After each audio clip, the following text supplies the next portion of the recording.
All right, we're back for another Truck Talk Tuesday. I've kind of talked about maintenance before, and how important it is to be efficient, have proper processes in place for a property management company to effectively handle maintenance, not only timely, also with quality and price and communications and things like that involved.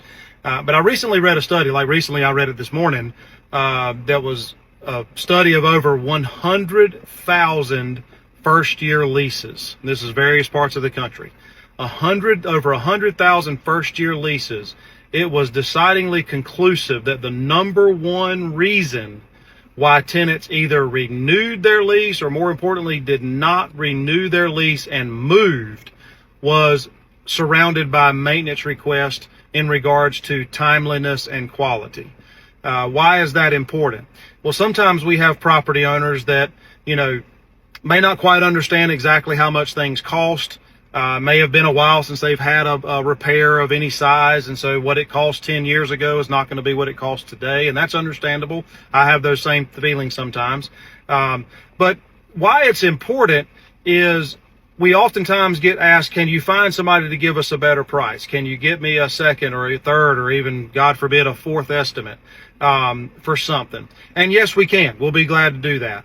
But sometimes trying to save 10, 15, 20 bucks, 50 bucks ends up costing you a lot more money if that tenant becomes inherently unhappy. If they've gone a week between, repair request and that repair being finished, especially if it's something major like an important appliance, the HVAC system, a water heater, things along those lines. If they become unhappy with that and then they start micromanaging or micro thinking about all the other stuff that goes along with it, they're less likely to renew that lease and they may be more likely to move. Why is that a problem? Well, you just tried to save a few bucks, and I get that. I do the same thing. We try to do the same thing here at Flagship. Find quality price for good work.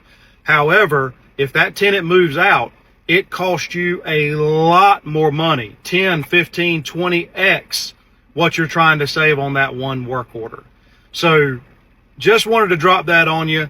We understand that controlling cost is super important, but sometimes it's controlling cost on the macro level versus the micro level that becomes the most important number to measure. So something to think about there when you're getting those repair request estimates for approval.